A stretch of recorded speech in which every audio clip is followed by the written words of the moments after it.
based on his stage name. Put your hands together for White Boy Ray. There he is, White Boy Ray. Give it up. All right, thank you. You all, give it up for the previous comics and Jay. Come on. All right, guys, good to be here. Hey, anybody happy we don't got masks on?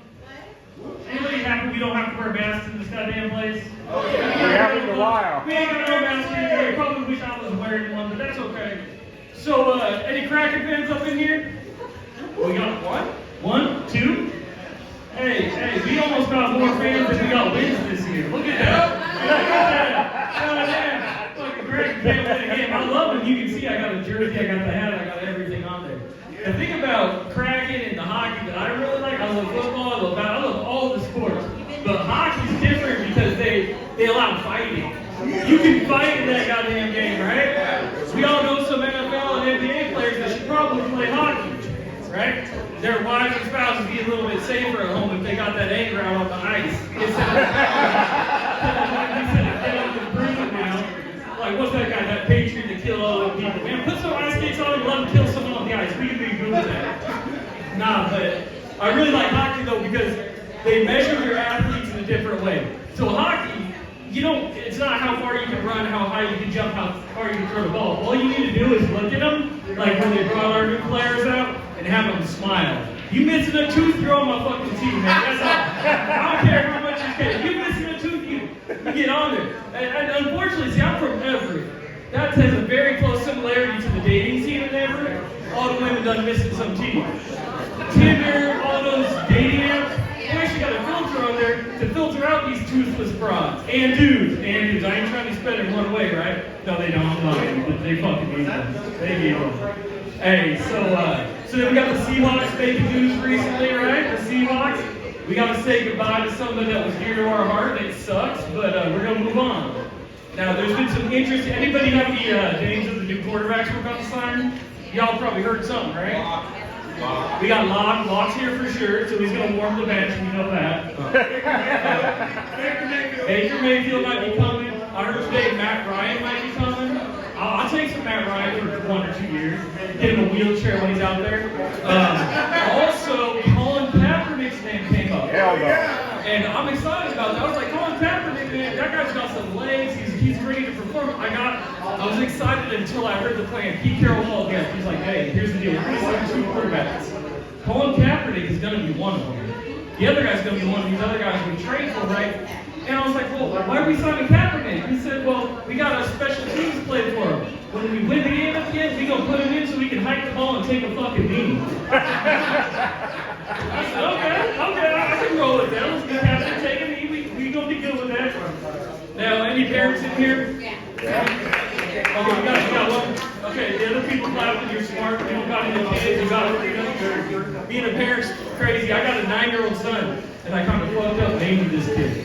I didn't realize how many times I have to communicate about taking him to different places and dropping him off. I have to call people and text them 2 to 5 times a week. I'm like, hey, I'm about to drop Jack off to a library. Hey, I'm about to drop Jack off to school. I'm like, God damn, this sounds dirty. It sounds like I need a restraining order from an elementary school saying something like that. I'm going to drop Jack off to school.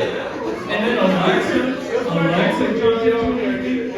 I got my son a remote control light bulb that Alexa controls, and I programmed that. I said, Alexa, turn Jack's light off, and it turns off at bedtime. He wakes up, he says, Alexa, turn the light on.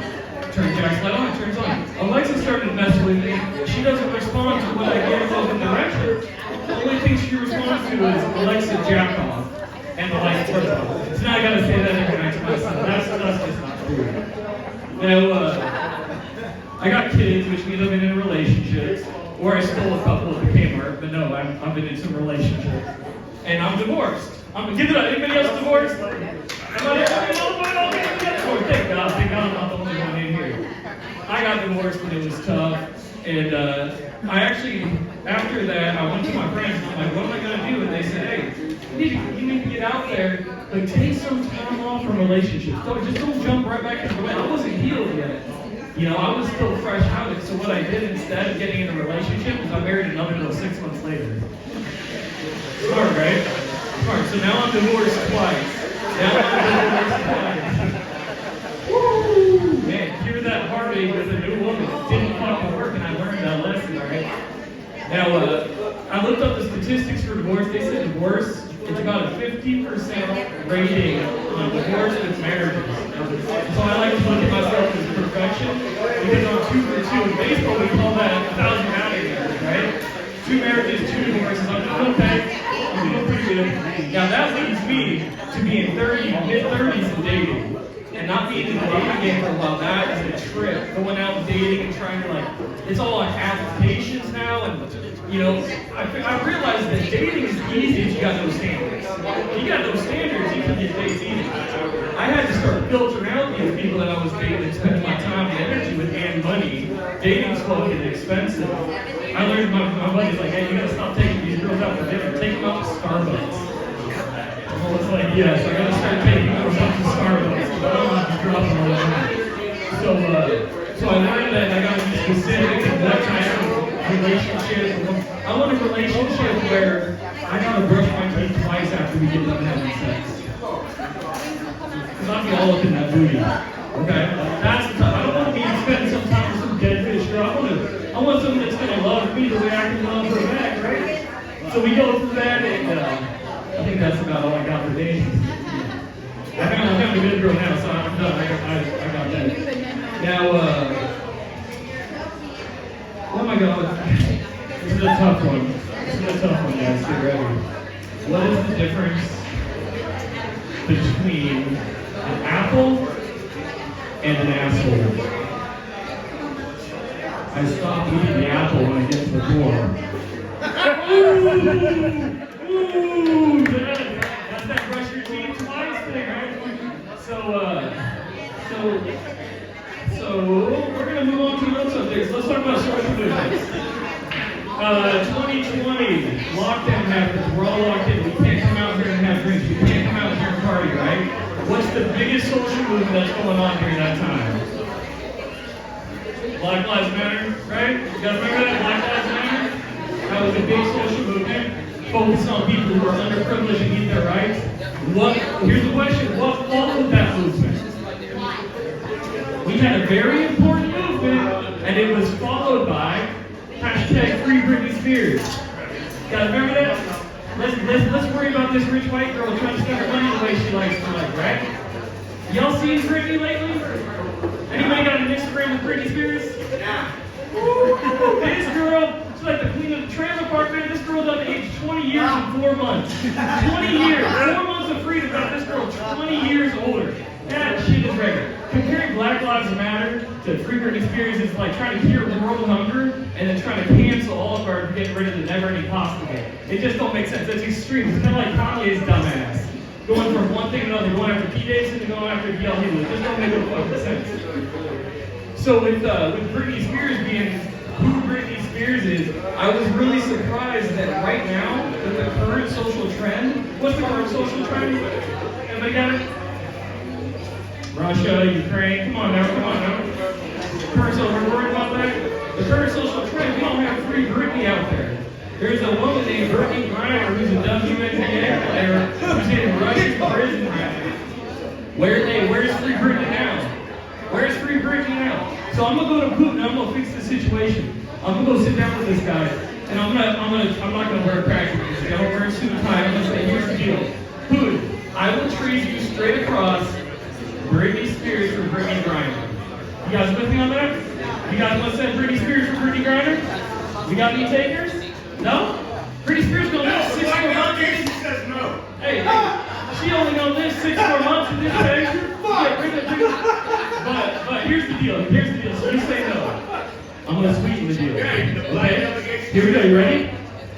Putin, I'm gonna give you Britney Spears for Brittany Griner, and I'm gonna throw in Russell fucking Wilson. How about that one?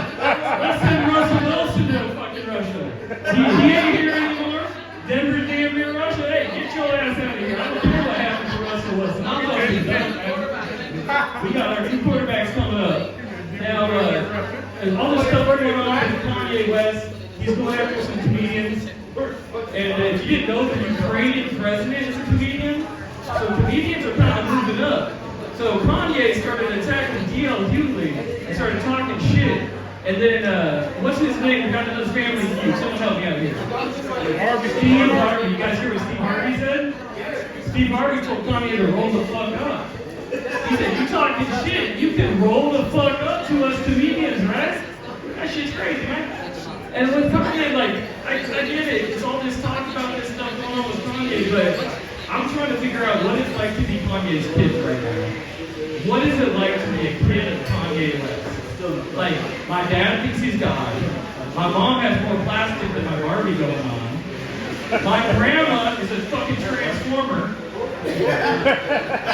Hey, and my mom's dating the monster that lives under my fucking bed. Tell me Pete Davidson don't look like the monster living under the goddamn bed, right? That shit's crooked, man. Those kids are gonna need Jerry Springer. Or Jerry Springer need to have a kid or something, because they're gonna have a show with these kids. It's gonna be rough. So I'm gonna end here. I got a couple things to go through real quick. My girlfriend surprised me the other day. We were getting freaky. As I told you, I have some standards, and they're sexual standards, and she went freaky. She ended up bringing home a gift from Lover's package. She didn't tell me what it was. I showed up. I jumped in the bed. I said, okay, what's this? She had me unpacked it, and it was furry handcuffs. Anybody fuck with furry handcuffs? Hey, I had to break it to her. I said, hey, I've been arrested before. Once you've been arrested, furry handcuffs are not a fucking turn on, man. I do not get turned on by a furry handcuff. No. And she was kind of sad. I said, hey, don't worry about it. I was only arrested once. I mean, I got out in 24 hours. That means booty stuff, rape fantasies are all on the table. And she cheered up. She was cool with it. I didn't realize that was a racially charged joke. My black friend came up, he was like, hey, bro, that's a white man problem. I said, what you mean? He said, when the cops come to us, they don't use handcuffs. I said, God damn, that's a dark fucking take of it. And in the same breath, he looked at me and goes, hey, let me get those handcuffs though. I'm going to use those tonight. I said, Jesus Christ, man. God damn. All right, two more things, and then we're going to fuck out of here, because I am not the blue-haired girl that Jay fucked. I just want to clarify that real quick when I take my hair off. So my girlfriend's a champ. She's awesome. She does a lot of prep work before we get into bed. And I'm appreciative. It just caught me off guard what she did. She went to the bedside and she grabbed a bottle of Tic Tacs and she shook these Tic Tacs. I was like, what is she doing? She bent over and she popped a Tic Tac in her butthole. I said, dear, what are you doing? She goes, that way you only have to brush your teeth once after you're done. I said, God, that's the girl. I said, you know, because I'm a good guy, I'm going to take care of you too. I went to the other drawer and I popped the Tic Tacs out. I said, I'm going to do that for you too, because yeah, you're going to eat, right? So I grabbed the Tic Tac, I put it, turns out it was cinnamon fire. Bad fucking mistake.